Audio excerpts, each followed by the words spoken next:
ইসলামী মহাসম্মেলন ইসলামী মহাসম্মেলন ইসলামী মহাসম্মেলন ধুলিয়া মাদ্রাসার আয়োজন ইসলামী মহাসম্মেলন হুসাইনিয়া মাদ্রাসার আয়োজন মাহফিল তুমি কবুল করো মাহফিল তুমি কবুল করো হাবিব সাহেবকে কবুল করো তোমার কাছে প্রভু আবেদন ইসলামী মহাসম্মেলন লিল্লাহি নাহমাদুহু ওয়া নাস্তাগীনুহু ওয়া নাস্তাগফিরুহু ওয়া নু'মিনু বিহি ওয়া নাতাওয়াক্কালু আলাইহি ওয়া নাউযু বিল্লাহি মিন শুরুরি আনফুসিনা ওয়া মিন সাইয়্যিআতি আমালিনা من يهده الله فلا مضل له ومن يضلله فلا هادي له ونشهد أن لا إله إلا الله وحده لا شريك له ونشهد أن سيدنا وشفيعنا ونبينا ومولانا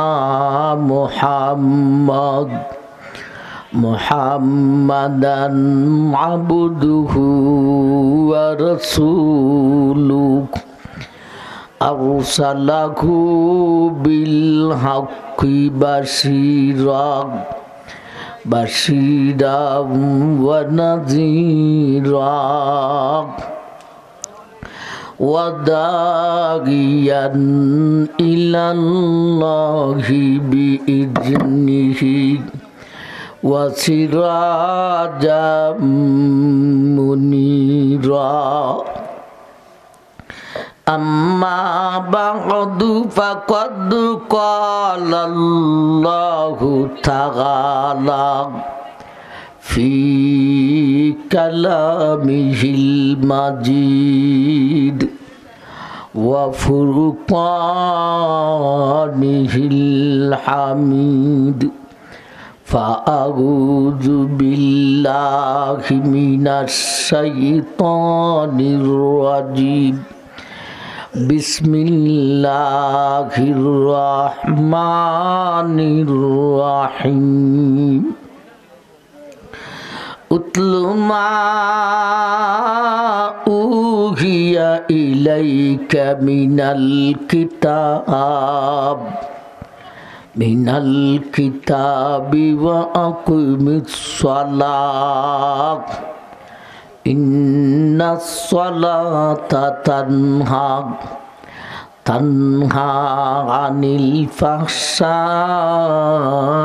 والمنكر ولذكر الله أكبر والله يعلم ما تصنعون صدق الله مولانا العظيم وصدق رسوله النبي الكريم بارك الله لنا ولكم بالآيات والذكر الحكيم وقال النبي عليه الصلاة والسلام أفضل العبادة تلاوة القرآن أو كما قال عليه الصلاة والسلام صلى الله على سيدنا ومولانا محمد وعلى آله وأصحابه وسلم صلى الله على سيدنا ومولانا محمد وعلى آله وأصحابه وسلم وسلم تسليما كثيرا كثيرا أما بعد শ্রদ্ধেয় জনাব সভাপতি সাহেব, দিগর উলামায়ে কেরাম, মুরব্বিয়ান গজম, পর্দানিশিন মা ও বোন, উপস্থিত দিন দরদি সুধী সমাজ, আমার ভাইগণ, আপনি আমাদের খলিফায়ে মাদানী দুলিয়ার হুজুর রহমতুল্লাহি আলাইহি স্মৃতি বিজড়িত দারুস সুন্নাহ হুসাইনিয়া মাদ্রাসা দুলিয়াগাঠার 29তম বার্ষিক ইসলামী মহাসম্মেলন। উলামায়ে কেরাম একের পর এক আলোচনা করেছেন। আরও আলোচনা শ্রবণের উদ্দেশ্যে আপনারা নীরবে নিস্তব্ধে বসা আছেন। আমার ভাই, আমি আমার আলোচনাটুকু রাখার জন্যে 21 নম্বর পারা সূরায়ে আনকাবুতের 45 নম্বর আয়াত কানা তিলাওয়াত করেছি। তারই পাশাপাশি নবীজির একখানা হাদিস পাঠ করেছি। একে সামনে রেখে দিনই কিছু কথা আপনাদের সামনেই উপস্থাপন করব ইনশাআল্লাহ। আমার ভাই, আপনারা বসেছেন মাশাআল্লাহ সুন্দর হয়ে। আমি আলোচনায় যা জিজ্ঞাসা করব, হ্যাঁ না ঠিক বিটিকির উত্তরটুকু সবাই জোরে সুরে দিতে হবে, পারবেন? গুরুত্বপূর্ণ কথা শুনলে জোরে সুরে সুবহানাল্লাহ বলতে হবে, পারবেন? ভাই, যে আয়াত কান তেলাওয়াত করেছি তারে দুই ভাগে ভাগ করেন। উতলু মা উহিয়া ইলাইকা মিনাল কিতাব আয়াতের প্রথম ভাগ, ওয়া আকিমিস সালাহ ইন্নাস সালাতা তানহা আনিল ফাহশাই ওয়াল মুনকার ওয়া লাযিকরুল্লাহি আকবার ওয়াল্লাহু ইয়ালামু মা তাসনাউন আয়াতের শেষ ভাগ। আয়াতের প্রথম ভাগে তেলাওয়াতে কোরআন তথা কোরআন শিক্ষা, মাদ্রাসা শিক্ষার লাভটা কি তার আলোচনা। আয়াতের দ্বিতীয় ভাগে নামাজের আলোচনা। আমরা আয়াতের প্রথম ভাগের মাধ্যমে কোরআন শিক্ষা, মাদ্রাসা শিক্ষার লাভটা কি তা নিয়ে কিছু কথা আপনাদের সামনে উপস্থাপন করব ইনশাআল্লাহ। আয়াতের প্রথম অংশে আল্লাহ বলেন, উতলু মা উহিয়া ইলাইকা মিনাল কিতাব, ও বিশ্ববাসী, ওহির মাধ্যমে যেই কিতাব দিয়েছি সেই কিতাব কানা তুমি পড়ো। ও ভাই, ওহির মাধ্যমে আমরা যে কিতাব পেয়েছি এই কিতাবের নাম আপনাদের জানা আসেনি? কি নাম? আল কোরআন। এখানে সরাসরি আল্লাহর কালাম, আল্লাহর বাণী, আল্লাহর কথা। এর মধ্যে কাহারও কোনো সন্দেহ আছে? যদি কয় সন্দেহ আছে, ইমানেও সন্দেহ আছে। আল্লাহকে দেখা যায় না, সরাসরি আল্লাহর কালাম, আল্লাহর বাণী, আল্লাহর কথা কিভাবে পাইলাম? ওহির মাধ্যমে। ঠিক না বেঠিক? এই কিতাবেরই সবক এই মাদ্রাসায় দেওয়া হয়। এখন বলেন, স্কুল কলেজ ভার্সিটিতে যে বই পড়ানো হয় এই বইগুলি আল্লাহর পক্ষ থেকে ওহির মাধ্যমে আসেনি। এগুলি মানুষের কথা, মানুষের লেখা। তাইলে মাদ্রাসায় পড়ানো হয় আল্লাহর কথা থেকে, আর স্কুলে পড়ানো হয় মানুষের কথা থেকে। আল্লাহর কথা আর মানুষের কথায় যতটুক ব্যবধান, স্কুল শিক্ষা আর মাদ্রাসা শিক্ষার মধ্যে ততটুক ব্যবধান। আল্লাহ আয়াতের প্রথম অংশে সেই ওয়াজটাই করতেছেন, ও বিশ্বের মুসলমান, আমার কোরআন খান তোমরা পড়ো। শুধু মক্তব, মসজিদ, মাদ্রাসা আর বাড়ির আলমিরায় সাজিয়ে রাখলেই হবে না, আমার কোরআন খান তোমরা তেলাওয়াত করো। এরই আলোকে আল্লাহ রসুল বলেছেন, যেই হাদিস খানা খুতবাতে পাঠ করেছিলাম, আফজালুল ইবাদাতি তিলাওয়াতুল কুরআন, ইবাদতের মধ্যে একখান উত্তম ইবাদত হলো কোরআন তেলাওয়াত করা। আমার ভাই, আয়াতের এই অংশের ওয়াজ শেষ হয়েছে, তাফসির বাকি রয়েছে। তাফসিরের কিতাবে মুফাসসিরিনে কেরাম লিখেছেন, আয়াতের এই অংশে আল্লাহ বিশ্বের মুসলিমকে তিনটা আদেশ করেছেন। কয়টা আদেশ? ভাই, প্রতিজনকে তিনটা আদেশ করেন না নাই, বরংস মুসলিমরে তিন ভাগে ভাগ করে এক এক ভাগের প্রতি এক একটা আদেশ করেছেন। মুসলিমের তিনটা ভাগ কি আর আদেশগুলি কি? একদল মুসলমান কোরআন শরীফ পড়তেই জানে না। সমাজে এমন মুসলমান আছে না নাই? এটা বড় দুঃখজনক কথা। তুমি কেমন মুসলমান? সরাসরি আল্লাহর বাণী তোমার সামনে, এখানেই তুমি পড়তে জানো না, তে তুমি কি জানো? আমার ভাই, একদল মুসলমান কোরআন শরীফ পড়তেই জানে না, এদের প্রতি আয়াতের এই অংশে আল্লাহর আদেশ, তুমি কোরআনের তেলাওয়াত শিক্ষা করো। আরেক দল মুসলমান কোরআন শরীফ পড়তে জানে, কিন্তু আল্লাহ কি বলেছেন তা সে বুঝে না। এমন মুসলিম সমাজে আছে না নাই? এদের প্রতি আয়াতের এই অংশে আল্লাহর আদেশ, তুমি কোরআন পড়তে জানো, বুঝো না, তাইলে এক কাজ করো, মাদ্রাসায় ভর্তি হও, এলিম শিক্ষা করো, আলেম হও, যাতে করি কোরআন পড়ার সাথে সাথে আল্লাহ কি বলেছেন তুমি যেন বুঝো। ভাই, কয়টা দল গেল, কয়টা আদেশ গেল? যে কোরআন পড়তে জানো না, তুমি তেলাওয়াত শিক্ষা করো। যে কোরআন পড়তে জানো, বুঝো না, তুমি এলিম শিক্ষা করো। আরেক দল মুসলমান কোরআন শরীফ তো বুঝে না, বুঝার জন্যে এলিম শিক্ষা করবে, এমন সুযোগ সুবিধা তার কাছে নাই।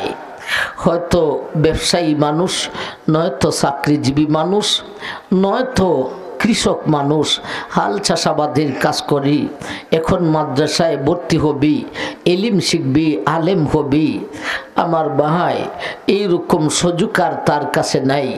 এ জাতীয় মুসলিমের প্রতি আয়াতের এই অংশে আল্লাহর আদেশ, তুমি যেহেতু কোরআন বুঝার জন্যে এলিম শিক্ষার সময় নাই, তাহলে অন্তত ওয়াজের আয়োজন করো, আর সেথায় বসে বসে আলেমের জবান থেকে কোরআনের বিধান শুনিয়া বুঝিয়া তুমি পালন করো। একবার বলুন সুবহানাল্লাহ। ছোট্ট একখান অংশ, তাতে কয়টা আদেশ হইল? তিনটে আদেশ। উতলু মা উহিয়া ইলাইকা মিনাল কিতাব। ও বিশ্ববাসী, কোরআন পড়তে জানো না, তুমি কোরআনের তেলাওয়াত শিক্ষা করো। পড়তে জানো, বুঝো না, তুমি এলিম শিক্ষা করো। বুঝো না, এলিম শিক্ষারও সময় নাই, ওয়াজে যাইয়া বসো। আমার ভাই, এই হলো আয়াতের এই অংশে তিনটি আদেশ। এখন বলেন, এই তিনটি আদেশ পালনের জন্য একটা স্কুলের দরকার না মাদ্রাসার দরকার? স্কুলে কোরআন তেলাওয়াত শিক্ষা দেয়নি, স্কুলে কোরআনের এলিম শিক্ষা দেয়নি, স্কুলের মাদ্রাসা, স্কুলের মাস্টার সাহেব কমিটি মিলা ওয়াজ করায়নি। আমার ভাই, মাদ্রাসায় একদলকে কোরআনের তেলাওয়াত শিক্ষা দিতেছে, মুখস্থ করাইতেছে, আরেক দলকে কোরআনের এলিম শিক্ষা দিতেছে, আবার এলাকার জনগণকে ডাইকাই না আলেমের জবান থেকে কোরআনের ওয়াজও শোনাইয়া দিতেছে। ঠিক না বে ঠিক? তাইলে আয়াতে যে তিনটি আদেশ পাইলাম, এই তিনটি আদেশ পালনের জন্যে একটা মাদ্রাসার দরকার। আর মাদ্রাসার প্রয়োজন মিটাইতে হলে তিন দল মানুষের দরকার। এক দলে ফরো, আরেক দলে ফরাও, আরেক দলে ফরন ফরানির ব্যবস্থা করো। এই তিন দল হলো মাদ্রাসার আহাল, এরা হলো মাদ্রাসার পরিবার। আমার ভাই, এই তিন দলের মাধ্যমে মাদ্রাসা সংগঠিত হলে আয়াতের এই তিনটি আদেশ পালন হবে। মাদ্রাসা সংগঠিত করে আয়াতের তিনটি আদেশ পালন করে আমাদের লাভটা কি হইব, এই লাভটাই আমি আপনাদেরকে বুঝাইতাম। মাদ্রাসায় ফরিয়া, মাদ্রাসায় ফরাইয়া, ফরন ফরানির ব্যবস্থা করিয়া লাভটা কি হইব। আমার ভাই, আমি একটা দৃষ্টান্ত দিয়ে বুঝাইতে চাইতেছি।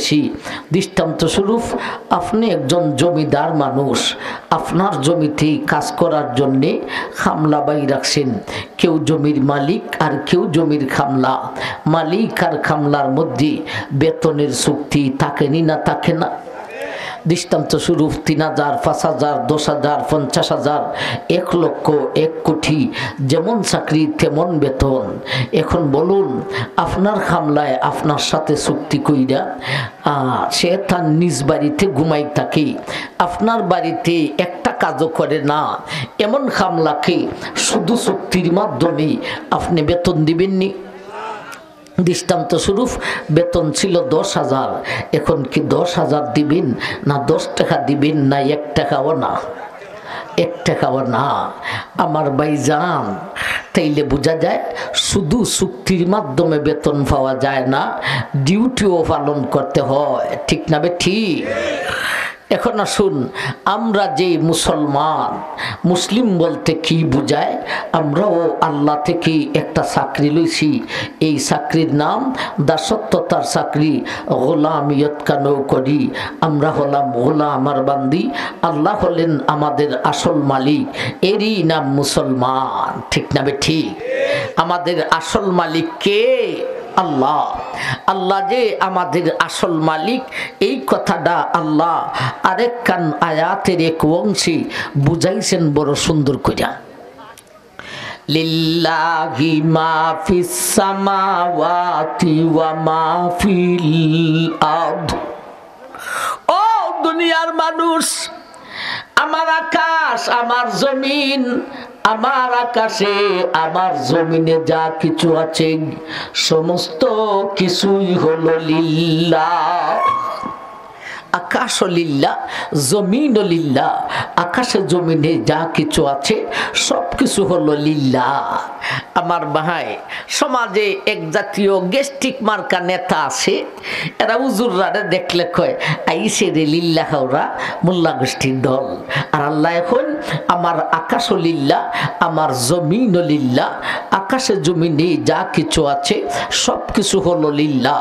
যেমন ভাবে নেতাজি হেতাজি, যেমন ভাবে হুজুর লিল্লাহ, নেতাজি তুমিও লিল্লাহ। যেমন ভাবে গরিব লিল্লাহ, তেমন ভাবে ধনী রে তুমিও লিল্লাহ। যেমন ভাবে কুরের ঘরের মালিক লিল্লাহ, তেমন ভাবে অট্টালিকার মালিক রে তুমিও লিল্লাহ। যেমন ভাবে রিস্কার ড্রাইভার লিল্লাহ, তেমন ভাবে বিমানের পাইলট রে তুমিও লিল্লাহ। যেমন ভাবে নৌকার মাঝি লিল্লাহ, তেমন ভাবে স্টিমারের সারং রে তুমিও লিল্লাহ। যেমন ভাবে প্রজা লিল্লাহ, তেমন ভাবে রাজাও লিল্লাহ। যেমন ভাবে খালা বেডি লিল্লাহ, ও বিশ্ব সুন্দরী ম্যাডাম নেগো তুমিও হইলাই লিল্লাহ। লিল্লাহ থেকে কেউ খালি নাই, সবই লিল্লাহ, সবই যে লিল্লাহ। লিল্লাহর অর্থ কি? লিল্লাহি মা ফিস সামাওয়াতি ওয়া মা ফিল আরদ। ও দুনিয়ার মানুষ, আমার আকাশ লিল্লাহ, জমিন লিল্লাহ। আকাশে জমিনে যা কিছু আছে সমস্ত কিছু লিল্লাহ। যেমন ভাবে গরিব লিল্লাহ, তেমন ভাবে ধনীরে তুমিও লিল্লাহ। যেমন ভাবে রিস্কার ড্রাইভার লিল্লাহ, ও বিমানের পাইলট তুমিও লিল্লাহ। যেমন ভাবে কালা মানুষ লিল্লাহ, সুন্দরী গো তুমিও হইলাই লিল্লাহ। আরে আমার ভাই, লিল্লাহর অর্থই হলো আসল মালিক আল্লাহ। আমাদের আসল মালিক কে? আল্লাহ। আমরা হলাম গোলাম আর বান্দি, চাকরি নিলাম দাসত্বতার চাকরি, এরই নাম মুসলমান। আবার ভাই এখন আসুন, আমরা যে মুসলমান হইলাম, দাসত্বতার চাকরি নিলাম, এই চাকরির কোনো বেতন আমাদের আসল মালিক আল্লাহ আমাদেরকে এই চাকরির কোনো বেতন দিবে বলে আমাদের সাথে কোনো চুক্তি, কোনো ওয়াদা আল্লাহ করছেন না করছেন না? আমরা কি বিনা স্বার্থে মুসলমান হইছি না স্বার্থ আছে?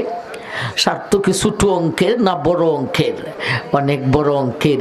কি স্বার্থ আছে আল্লাহ নিজে আরেক কান আয়াতে আলোচনা করেছেন।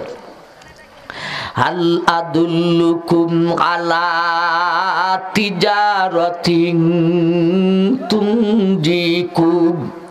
তুনজিকুম মিন আযাবিন আলিম তুমিনুনা বিল্লাহ।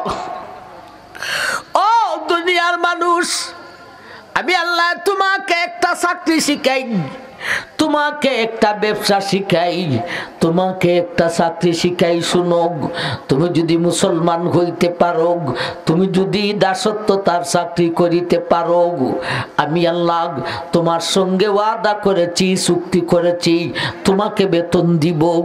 বেতন কি দিব জানো নি?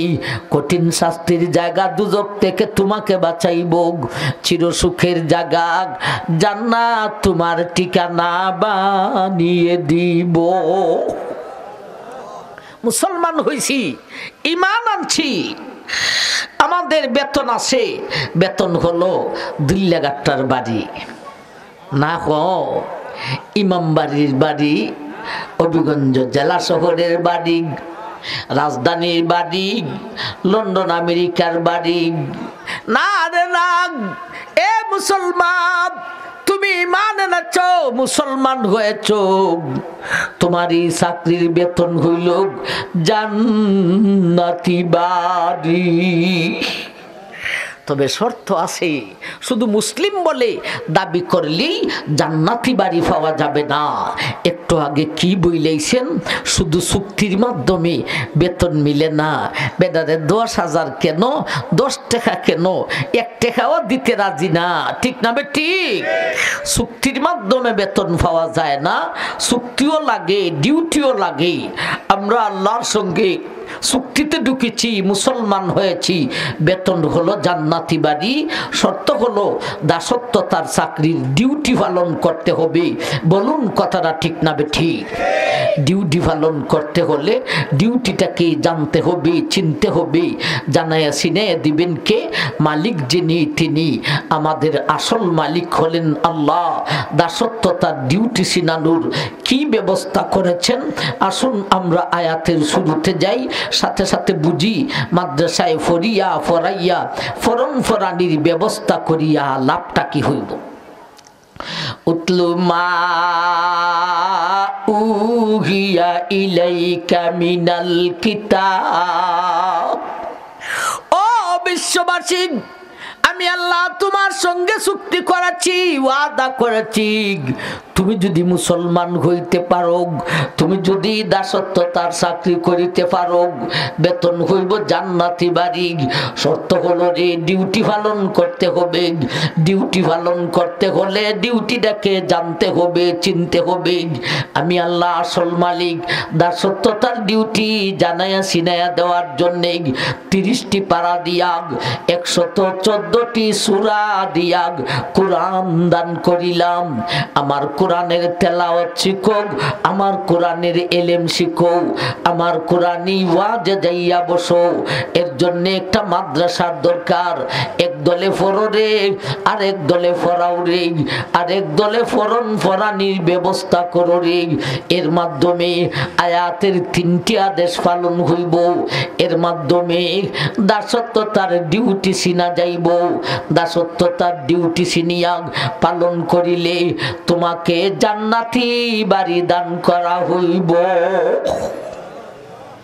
এই হলো মাদ্রাসা শিক্ষার লাভ। মাদ্রাসা শিক্ষার মাধ্যমে দাসত্বতার ডিউটি চিনা যায়, আর দাসত্বতার ডিউটি চিনিয়া পালন করিলে জান্নাতি বাড়ি পাওয়া যায়। আমার ভাইজান। সুতরাং আমরা এই সুবাদে বলতে পারি মাদ্রাসায় পড়ে যে সে জান্নাতি, মাদ্রাসায় পড়ে যে সেও জান্নাতি। এমনকি মাদ্রাসায় পড়ে না পড়ায় না, কিন্তু মাদ্রাসার সার্বিক সহযোগিতা করে, মাদ্রাসার খেদমত করে যারা, ওরাও মাদ্রাসার ছেলেদের সঙ্গী, ওরাও হইব জান্নাতি। আমি ছোট্ট একটা ঘটনা হইতাম, হঠাৎ করে স্মরণ হইছে, বলবো আমার ভাই। ছোট্ট সত্য একটা ঘটনা। এক হিফজখানা মাদ্রাসায়, হিফজখানা মাদ্রাসার ফুলাফান বুঝুন হইতো বয়সটা কিতা, ফালাফালি লাতালাতি কিলাকিলি ডুসাডুসি, এটা হইল এরার বয়স, ঠিক না বেঠি? এরা বেদায় এমন বেদায়, উজুর যদি সামনে থাকে ওরি বাপরে বুঝা যাইব এরার সামনে ফিরিস্তাও ফেল। আর উজুর যদি সামনে না থাকে তাইলে বুঝা লইবে এরার সামনে ইবলিসও ফেল। এরা এমন বেদায়। এক বেদায় নিজের গাবি দইয়া কলসি বইরা দুধ নিয়া খান্দে বহন কইরাই না মাদ্রাসার ফুলাফান দেখাওয়ায়। বেদার স্বাস্থ্য খান বালা, ফেট খানো বাইরেছে, বেদায় নে এত কষ্ট কইরা দুধ খাওয়ায়। আর তলে তলে ফুলাফানতে বেদারে নাম পালাইছে মটকা। শুনি জহানার ফুলাফান। একদিন একটা ফুলায় সকালে ভাত খাইতো, এ কইতাছে ফেটটাত বড় খিদা লাগছে, ভাত খাইতাম, আজকে দু মটকা দুধ লইয়া আয় না। আর মটকা কইলাম, দুধ লইয়া আইছে। ফুলাফানতে কেউ মটকারে দেখছে না। মটকায় যেই ফুলাডায় কইছে এই ফুলাডার কথাও শুনে লাইছে, ফুলার সেরাটাও দেখা লাইছে। বেটা রাগের মাথায় দুধের কলসি খান্দে লইয়া রিডান বাড়িতে গেছে। সারাদিন খেতে খামারে কাজকর্ম করে আর বিত্তি বিত্তি দাও দাও কইরা জ্বলে, কোন গাছের গুড়ায় পানি দেই রে আমি বিজি মটকা। যখন রাত্রি হইছে এশার নামাজ পইরা খাবার দাবার খাইয়া বেটা ঘুমাইছে। ঘুমাইতেই স্বপ্ন শুরু হইছে। স্বপ্নে দেখে হাসরের মাঠ কায়েম গেছে। এখন তো ফুলসেরাতির ব্রেস পারে দিতে হয়। মটকা ফুলসেরাতির ব্রেস পারে দিতে পারবো দূরের কথা, বেজে একটুখানি উঠে ওই ফিসেলামে স্বপ্নে দেখতেছে এই লীলা করতেছে। একবার উঠে আবার ফিসেলামে জায়গা সামনে বাড়তে পারে না ভয়েতে। হঠাৎ কইরা দূরের দিকে চাইছে, চাইয়া দেখি যেই ফুলাফান দিনা দুধ খাওয়াইতো, বিশেষ কইরা যেই ফুলা ডায় মটকা হইছিল, এই ফুলাটা সহ এই ফুলাফান ফুলসেরাতের ব্রেজে এরার ডিজাইনটা হইল উজুর সামনে না থাকলে যে ডিজাইন এরার সেই ডিজাইন। বাবারে বাবা, ব্রেজের মধ্যে লাফালাফি করতেছে, কিলাকিলি ডুসাডুসি করতেছে, আসতেছে আর দ্রুত গতিতে যাইতেছে। এ ফুলসেরাতের ব্রেজের মাথাত কারিয়া এরা লীলা দেখতেছে।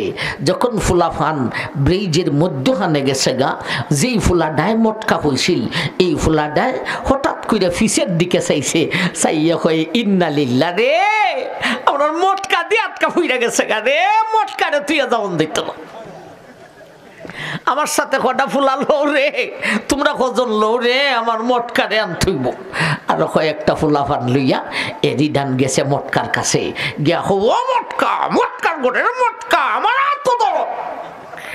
এখন মটকায় আত্ম ধরছে, মটকাও ফুলাফান্তের সাথে নাচতে নাচতে দ্রুত গতিতে ফুলসেরাতের ব্রেস পার হয়ে গেছে গা। ঘুম ভাঙ্গে গেছে, স্বপ্ন অশেষ। উঠে বৈশা রয়েছে আর কই ঘুমাইতো, কই দিনও কি করলাম আর রাত্রে কি দেখলাম।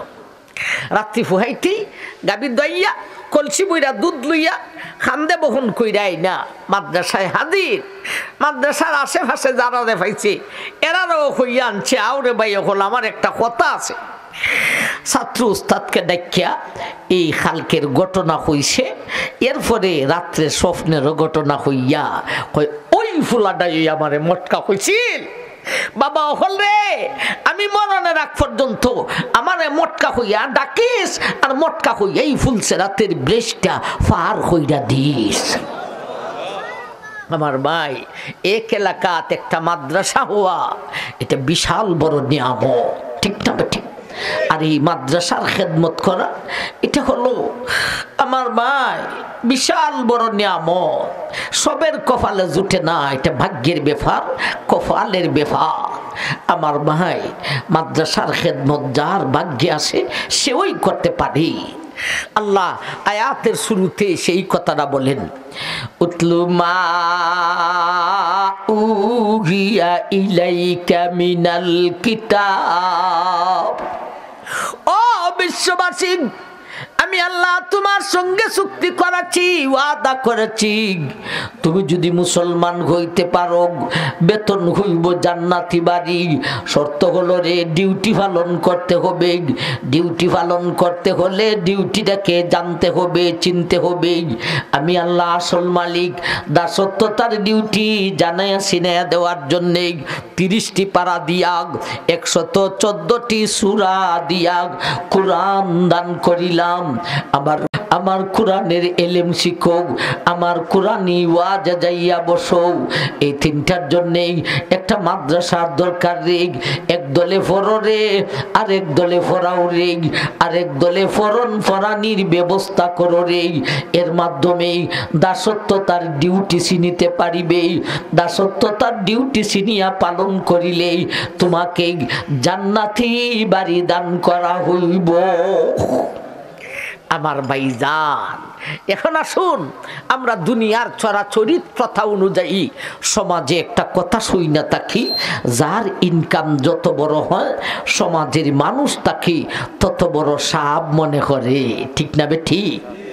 লন্ডনী সাপ, আমেরিকান সাপ, ইটালিয়ান সাপ, শিল্পপতি সাপ, অমুক সাপ, তমুক সাপ, খালি সাপ আর সাপ। যদি জিজ্ঞাসা করেন এত সাপ সাপ করস কেন, সাপ সাপ করবো না জানেন, এই লোকের খমর ফেস দেওয়া খালি টাকা আর টাকা। কত টাকার মালিক সে নিজেও বলতে পারবে না। ওরে সাপ কই মনাতে তুমি মুন্সিরে কই মনে সাপ। বাবা, যার ইনকাম যত বড় হয় সে যদি সমাজের তত বড় সাপ হয়, তাইলে মাদ্রাসায় পড়ে যেই ফরায় যে ফরম ফরানির ব্যবস্থা করে যে এই 3 দলের এই চাকরির ইনকাম যদি হয় জান্নাতি বাড়ি, তাইলে এরা কত বড় সাপ, জান্নাতি বাড়ি যত উঁচা লেভেলের সুখের ঠিকানা। ঠিক না ঠিক? তাইলে এই 3 দল কত বড় সাপ, আপনি আমি কত বড় সাপ, এটা বুঝতে হলে আগে বুঝতে হয় জান্নাতি বাড়ি কত উঁচা লেভেলের সুখের ঠিকানা। ঠিক না বেটি? আমার ভাই, জান্নাতি বাড়ির সুখের আলোচনা আজকে কেন, আমার সারাটা জীবন কেন, আমি কেন, জগৎবাসী সমস্ত উলামায়ে কেরাম আজীবন পর্যন্ত যদি জান্নাতি বাড়ির সুখের কথা আলোচনা করতে থাকে, তথাপিও শেষ করতে পারবে না। শেষ করতে পারবে কতটুক? মাত্র কোটি ভাগের 1 ভাগ। আমার ভাইজান, তাইলে জান্নাতের আলোচনা তো শেষ করা যাইতো না, শেষ করা যাইতো না, তাই বলে কি শুরুও করা যাইতো না? আমরা জান্নাতের একটা সুখের কথা বলবো। কয়টা সুখের কথা বলবো? একটা সুখের কথা শুনলেও জান্নাতি বাড়ি কত উঁচা সেই কথাটা বুঝে আসবে। এটা যত উঁচা, এই 3 দল মানুষ হবে তত উঁচা লেভেলের সাপ। ভাই, জান্নাতি বাড়ির কয়টা সুখের কথা কইতাম হইছি?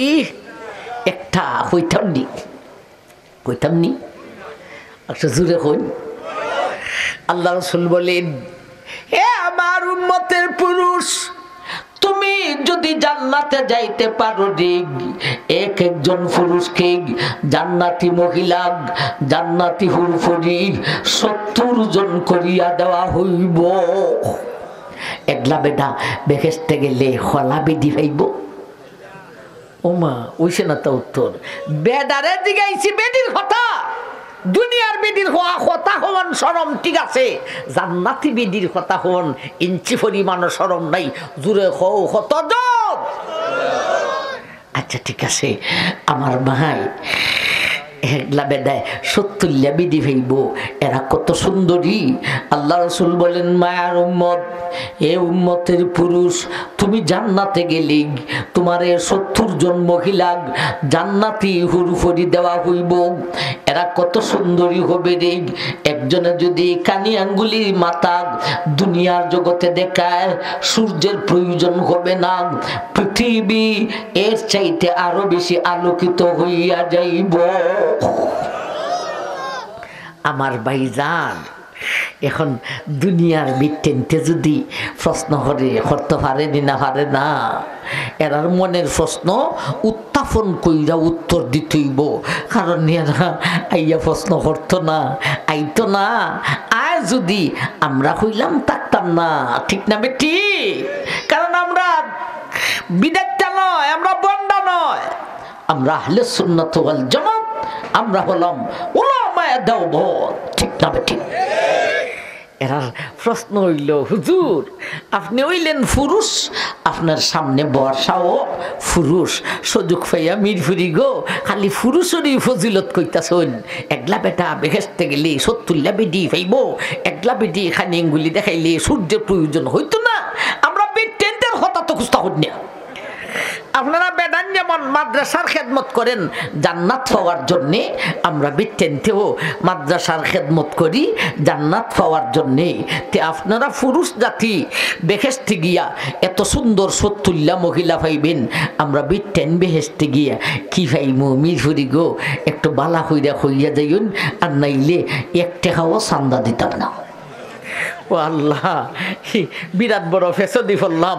ইবাস কইরা গেলি গিয়া দিয়ে আর বিটেনতে চান্দা দিত না দুল্লা মাদ্রাসা। আমার ভাই, তাইলে উত্তরটা দেওয়ান লাগেনি না লাগে না?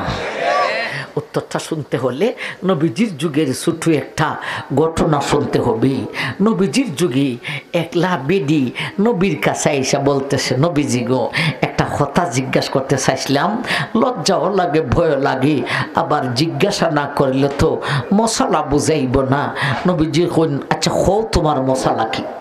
বেটে কয়, নবীজি গো আমার নিত্য নতুন বিয়া হয়েছে, আমার স্বামী আমারে বড় মহব্বত করে, বড় মায়া করে, আমি মহিলা হোক আমার স্বামীকে বড় ভালোবাসি।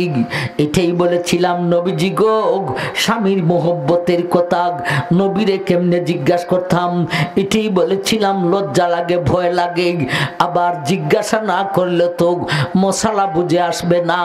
নবীজি গো আমার স্বামীর প্রতি এত আকর্ষণ, এত মায়া, এত মহব্বত, আমার স্বামী যদি কিছু সময়ের জন্য আমার কাছে থাকে না, সেই অল্প সময়ের বিচ্ছেদের জ্বালাই তার পায়ে আমার কলিজা খান ফাটিয়া যায়। নবীজি গো স্বামীর প্রতি এ জাতীয় মহব্বত রাখা শরীয়ত মোতাবিক ঠিক না বেঠিক, এই কথাটাই বুঝার জন্য আপনার দরবারে এসেছি। আমার ভাই, নবী বলেন, এই কথা এটা তো কোনো লজ্জারও কথা না, এটা তো কোনো বয়ের কথা না, এটা বড় ভালো কথা। আল্লাহর বান্দি, কোনো মহিলা যদি তার স্বামীকে এত ভালোবাসে, এতে বোঝা গেল এই মহিলার মন, এই মহিলার চক্ষু অন্য পুরুষের প্রতি যাবে না। বিদায় মহিলাটা দিনে দিনে আল্লাহর ওলি হইয়া যাওয়ার সম্ভাবনা রয়েছে। নবীজির উত্তর শুনিয়া বেডির লজ্জাও দূরে গেছে গা, ভয়ও দূরে গেছে গা, বরংস বেডি খুশির সুদে বেডির গায়ে একটা হিট এসে গেছে। বেটি নাইস মাইরা কয়, নবীজি গো তাইলে আমার আরেকটা কথা আছে। আরে বাবার বাবা, ওহন কোন কথা গো? এ আল্লাহর নবী, এত আদরের স্বামী আর স্ত্রী একজন ছাড়া আর একজন টিকতে পারি না। এবারে বুঝতে চাই গো নবীজি, আমরা দুজন মারা যাওয়ার পরে পরকালে আমাদের মধ্যে সাক্ষাৎ হইবনি, দেখা হইবনি, কথাবার্তা বলতে পারবনি, একত্রে থাকতে পারবনি। নবীজি গো এমন স্বামী ছাড়া জান্নাতেও আমার ভালো লাগবে না। আমার ভাই দেখছেন নি, বেডি স্বামীর লেগে জামাইর লেগে কি জাত পাগল হইছে, ঠিক না? ঠিক। আপনারাই কেন যারা বিবাহ করেছেন, অহজনের বেগমে ইজাত কথা হইছে নি? হইয়া তাহলে হাত তুললে দেখেন যে আমার বউয়ে হইছে। এগলাও নাই। অবদুল্লার বেটেন কিতা গো বেটেন, এখন পর্যন্ত স্বামী ভাগল করতে পারছো না, আজকে তোমার জামাই বাড়িতে গেলে ইজাত কথা হইল গো। আমার ভাইজান আল্লাহর নবী বলেন, এ আল্লাহর বান্দি, তুমি যদি তোমার স্বামীকে নিয়া আল্লাহর বিধান আমি নবীর তরিকা মতে চলতে পারো, যাই না রাখো, জান্নাতে গিয়েও তোমরা দুজন স্বামী স্ত্রী হইয়া ঠিকানা পাইবি। বেদি বড় খুশি হয়েছে। আগে তো নাচ মাইরা হয়েছিল, এখন আর নাচ মাইরা কয় না, এখন অনুনয় বিনয় কইরা কয়। নবীজি গো, আরেকলা কথা বুঝতে চাইছিলাম, এই কথাটা বুঝা লইলি ওই আপনাদের এলাকার বিটেন্টের মাদ্রাসার প্রতি সামদা যে বন্ধ হয়েছিল, এটা চালু হয়ে যাবুগা। আমি যে ক্ষতি দেখছিলাম এ ক্ষতি দেখা দাইয়ে উঠে দিতাম পারব। মিথ্যে কয়, নবীজি গো আজকে যে একটা ওয়াজ করলেন, এই ওয়াজটা কিছুদিন আগে আপনার জবান থেকে আরেকটা ওয়াজ শুনেছিলাম। নবীজি গো এই 2 দিনের ওয়াজে আমার তো ফেস লাইগা গেছে গো নবীজি। 2 দিনের ওয়াজে বেডির বিলে ফেস লাগিয়ে গেছি গে। কি ওয়াজ আর কি ফেস নবীজি গো। আজকের ওয়াজের সারমর্ম হলো, আমি মহিলা জান্নাতে যাইতে পারলে আমার স্বামীকে নিয়া আমিও তার বেগম হইয়া জান্নাতে ঠিকানা পাইমু। অর্থাৎ আজকের ওয়াজের সারমর্ম হইল, জান্নাতে গিয়া আমি তার বেগম হইব। কিছুদিন আগে নবীজি গো আপনার জবান থেকে আরেকটা ওয়াজ শুনেছিলাম।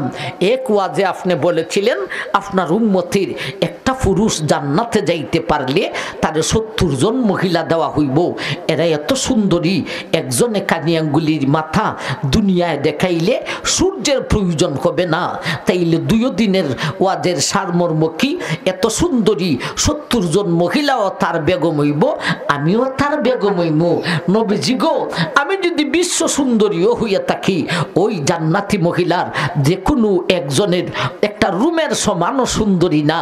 আমার স্বামী যখন এত সুন্দরী 70 জন মহিলা পাইব, নবীজি গো আমার এই বেহেশতে গিয়া মায়া করব দূরের কথা, ফিরা আমার সেরাদার ভাই সাইয়াও দেখতো না। নবী গো জামাইয়া যদি সেরা খানো দেখে না, ইজাত বেডার বউ হইয়া জান্নাতে গিয়ে কি লাভ? বড় হাত প্রশ্ন, ঠিক না? ঠিক। আল্লাহ নবী উত্তর দিলেন, এ আল্লাহর বান্দিগণ, তোমার প্রশ্ন বড় সুন্দর, এবারে তুমি উত্তর নে গো। ওয়াজ 2 দিনের তাই ঠিক আছে, তুমিও তার বেগম হইবে। এত সুন্দরী 70 জন মহিলাও তার বেগম হইব। এরপরেও ওই 70 জন থেকে তোমার মহব্বতেই বেশি করিব। এর কারণ কি জাননি গো? তুমি যখন জান্নাতে যাইবে, তুমি দুনিয়ার জগতের বিশ্ব সুন্দরী না বিশ্ব বিশ্রী সেই কথা বোঝার দরকার নাই। তুমি যখন জান্নাতে যাইবে গো, তোমার এই এত সুন্দরী করিয়া জান্নাতে ঠিকানা দেওয়া হইব। একলা বেডি কাইনে আঙ্গুলির মাথা দুনিয়ায় দেখাইলে সূর্যের প্রয়োজন হবে না। এত সুন্দরী মহিলা থেকে তোমাকে আরো সুন্দরী করিয়া আল্লাহ তোমাকে বানাইবে মহারানী, তোমার স্বামী হইবে মহারাজা। 70 জন হুরফরি হইবে গো 2 জনের খাদি।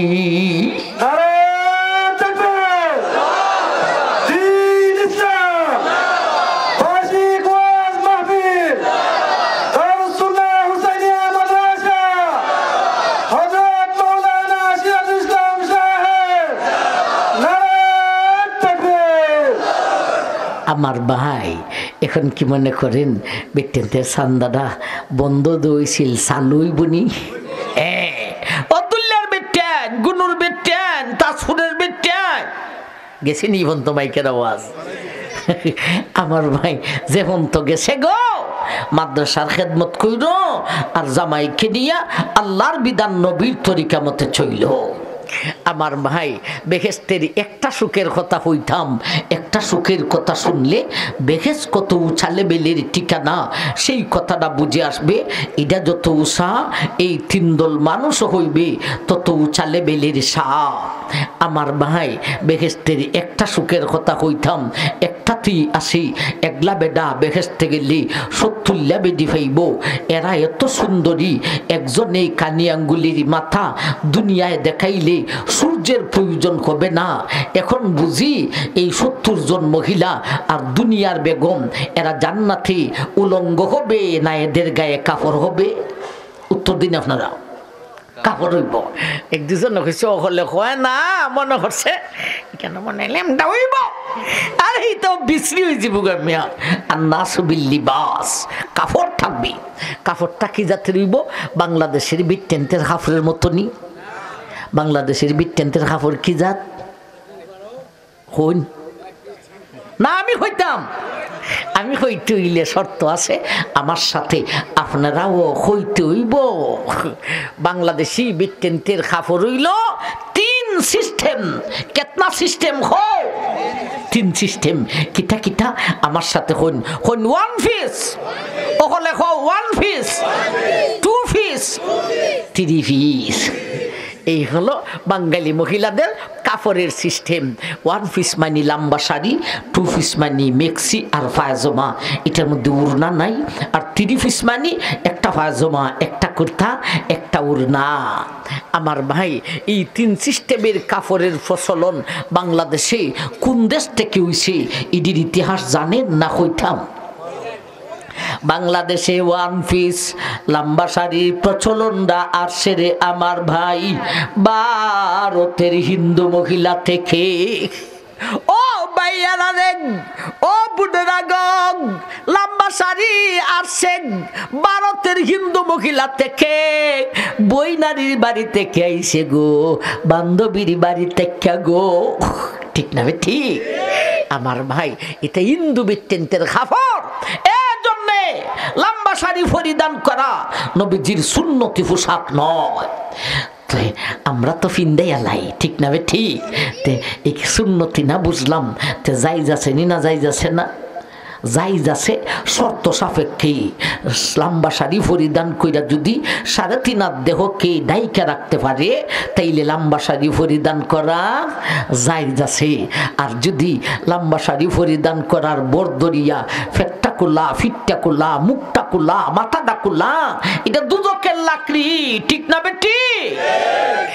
আমার ভাই এখন নাও 2 পিসের প্রচলন এটা বিলে চায়না থেকে হইছে। এরপরে চায়নাইয়ারও এটা বাদ দিলাইছে। আমার ভাই এটা ফিন্দা না যায়, এটা ফিন্দা হারাম। এর কারণ ইজাত পোশাক দিয়া মাথা ডাকা যায় না, চেহারা ডাকা যায় না। এখন নাও 3 পিস, একটা পায়জামা, একটা কুর্তা, একটা উড়না, এটার প্রচলনটা হইতে কে হইছে আপনারা কি করেন? ভারত থেকে নি না, হোক পাকিস্তান থেকে নিক, লন্ডন, আমেরিকা, কানাডা থেকে নিক, না রে না। এ বাঙালি বাগ, বাংলাদেশে মহিলাদের 3 পিসের প্রচলনটা আসছে রে আমার ভাই নবীজির সোনার মদিনা থেকে। নবীর সোনার মদিনায় 3 পিসের প্রচলনটা আসছে রে আমার ভাই জান্নাতি মহিলা থেকে। জান্নাতি মহিলাদের পোশাক হইল 3 পিস। আমার ভাই 3 পিস নবীজির সোনার মদিনার পোশাক, 3 পিস জান্নাতি মহিলাদের পোশাক। এই জন্যে মেয়েদের 3 পিস পোশাক হলো নবীজির সুন্নতি পোশাক। আমার ভাই 3 পিস সুন্নতি পোশাক। এখন তো পড়ছি আরেক বিপদ। আগে পড়ছিলাম বেদি লইয়া আল্লাহ সারাইছেন, ঠিক না বেঠি? এখন পড়ছি বিপদ ফুইরেন লিয়া, সেইরেন লিয়া। এরা হইব 3 পিস সুন্নতি পোশাক। 3 মানে 3, কোন ব্যক্তি বুঝে না, কোন ফুইরে বুঝে না, কোন সেইরে বুঝে না। এখন যা মনে চায় 3টা লাগাই লিব, লাগাইয়া হইব সুন্নতি পোশাক। লাগাই লিছি দলিল মিরফুরি হুজুর, ওই সেদি তুইও দুজখ যাইবে, মিরফুরি রোফা ডাইবে। সুতরাং বাঙ্গা কই তুইব কোন জাতের 3 পিস সুন্নতি পোশাক, ঠিক না বেটি? আমার ভাই এখন এক জাতের 3 পিস বাইরিছে, একটা প্যান্ট লাগায় বাইরে, এটার নাম বিলে স্কিন টাইট। নাউজুবিল্লাহ। স্কিন মানে সামরা, টাইট মানে সিভা মাইরা ধরে। এটা তো একটা ফ্যান, এরপরে টাইট হাতাওয়ালা একটা গেঞ্জি। নাউজুবিল্লাহ। হাতাওয়ালা টাইট গেঞ্জি পরিধানের ব্যবস্থা মেয়েদের গায়ে আসেনি? এটা বেটাও চিনে না, বেটিও চিনে না, দুল্লারিতে কি তবে বেটির ঘর তো টাইট ফিট গেঞ্জি ফেনার ব্যবস্থা আছে নাই? আগে হয় আছে বিলি, বেটা না বিডিবি। আমার ভাই নাই, কিন্তু সেইটা লাগাই লিছে একটা স্কিন টাইট ফ্যান, একটা হাতাওয়ালা টাইট গেঞ্জি। কটা হইছে? দুইটা। এরপরে ছাগলের লেজের লাখান খান্দের মধ্যে ফালাই রাখছে একটা। কটা হইল? তিনটা। কয় 3 পিস লাগাই লেছি, সুন্নতি পোশাক লাগাইছি, দলিল মিরফুর হুজুর ওই খবিসের খবিস নির্গরের খবিস নি ইটা 3 পিস সুন্নতি পোশাক নামে, এটা হারাম। আমি যাতে 3 পিসের নাম দিছি ল্যাংটা কামিজ। কেন ল্যাংটা কামিজ? এমন 3 পিস পরিধান কইরা সেরি ঘর থেকে বাহির হইলে হতকান, সেরি রে ল্যাংটা হইরা সাইরা দিলে যৎকান। ঠিক না বে ঠিক? আমার ভাই জান, এখন আরেক জাতের 3 পিস বাইরিছে, এটার নাম বিলে শর্ট কামিজ। বাবা রে বাবা, কুর্তাহান খমরের গুড়ি খান তো হইরা তা। বেডা আর বিডি, নারী আর পুরুষ এক জাত না ব্যবধান? পুরুষ হলো শক্ত জাতি, মহিলা হইল নরম জাতি। পুরুষে হাঁটলে শরীরে খেলে না, আর মহিলায় হাঁটলে শরীরে খেলতে থাকে। এজন্যে পুরুষকে কাপড় দেওয়া হয় শরীরটাকে ঢাকিয়ে রাখার জন্য, আর মহিলাকে কাপড় দেওয়া হয় 2 উদ্দেশ্যে। একটা হলো শরীরকে ঢাকিয়ে রাখো, আরেক তো এমন কাপড় পরিধান করো যেই কাপড় পরিধান করিয়া হাঁটলে ওই কাপড়ে তোমার শরীরের খেলাটাও ঢাকিয়া রাখে। অথচ শর্ট কামিজ পরিধান কইরা সেরি যখন হাঁটে, তার গায়ের খেলা শর্ট কামিজে ডাক্কে রাখবো দূরের কথা, সেরির গায়ে কোথায় কি আছে দুষ্টু ছেলের দৃষ্টি পর্যন্ত শর্ট কামিজে পৌঁছাইয়া দে। ঠিক না বেটি? এর জন্যে শর্ট কামিজের নাম দিছি আমি শয়তানের কামিজ। তাইলে 3 পিস একটা গেল ল্যাংটা কামিজ, 3 পিস আর একটা গেল শয়তানের কামিজ। এই জাতের 3 পিস সুন্নতি পোশাক নয়। সুন্নতি 3 পিস হলো কুর্তা লম্বা হতে হবে, মোটা হতে হবে, হাতা লম্বা হতে হবে, পায়জামা মোটা হতে হবে, লুজ হতে হবে, উড়না গুলফাট্টাটা হতে হবে। আমার ভাই, এই জাতের 3 পিস হলো সুন্নতি পোশাক। বেহেস্তের একটা সুখের কথা হইতাম, একটাতেই আসি। একলা বেটা বেহেস্তে গেলে 70 বেডি ফাইব, একলা বেডি কানিয়াঙ্গুলি দেখাইলে সূর্যের প্রয়োজন হবে না। এদের গায়ে 3 পিসওয়ালা পোশাক হইব, 3টা পিসে একটা সেট হয়, এক একজনের এক সেট হবে না, না এক একজনের অনেকগুলি সেট হবে। এখন আসুন এদের কাপড়ের মূল্য বুঝি। কাপড়ের মূল্য বুঝে লাইলে জান্নাতি বাড়ি কত উঁচা কিছুটা বুঝে আসবে। ইডা যত উঁচা, এই 3 দল মানুষ তত উঁচা লেভেলের সাপ হইব। আমার ভাই, কাপড়ের মূল্য বুঝতাম। আপনার বেগম হইব 70 জন, 69 জনের কাপড়ের মূল্য বুঝাইলে জগতের কোনো বৈজ্ঞানিকে বুঝবে না। একজনের কাপড়ের মূল্য বুঝো, একজনের অনেকগুলি সেট হবে, অনেকগুলি সেটের মূল্য আনিমবি বুঝাইলে জগতের কোনো বৈজ্ঞানিকে বুঝবে না। শুধু বাকি রইল একটা সেটের মূল্য। একটা সেটে একটা পায়জামা, একটা কুর্তা, একটা উড়না। একটা পায়জামার মূল্য কত, একটা কুর্তার মূল্য কত? নবী বলেন, আমি নবী বুঝাইলে জগতের কোনো বৈজ্ঞানিকে বুঝবে না। শুধু বাকি রইল একটা উড়নার মূল্য কত। একবার হো সুবহানাল্লাহ।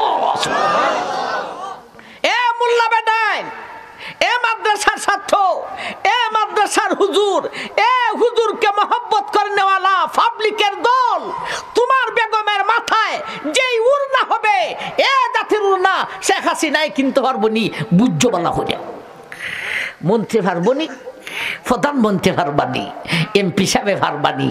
তাইলে বড় সাপ কেডা? যে বেটার বোর উড়না অত দামি, এওই বড় সাপ। ঠিক না ঠিক? আমার ভাই উড়না খরিদ করতে হলে কি কি বিক্রি করতে হবে? টাকা সঞ্চয় করো। সঞ্চয় করতে হলে কি কি বিক্রি করতে হবে?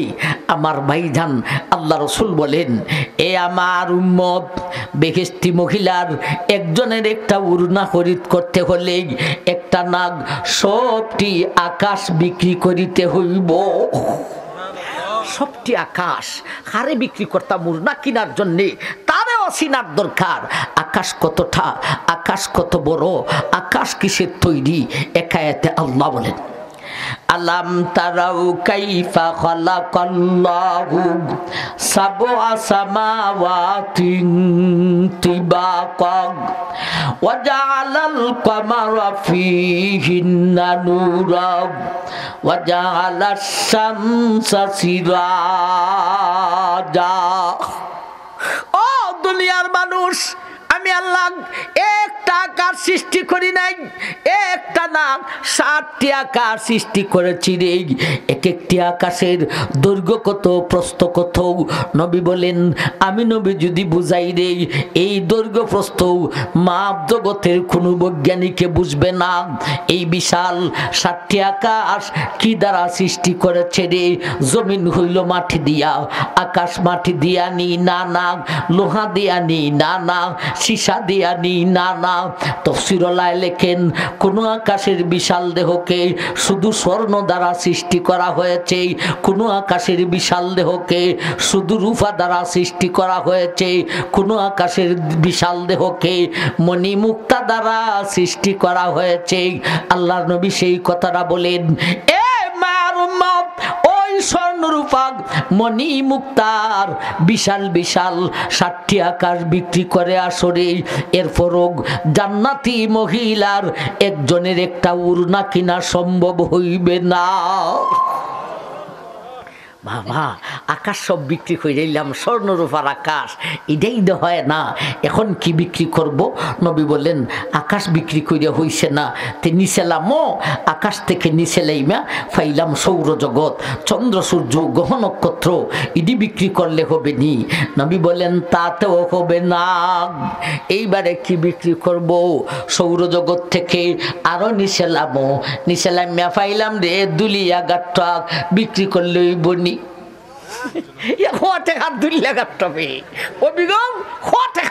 বৃহত্তর সিলেট সারা বাংলা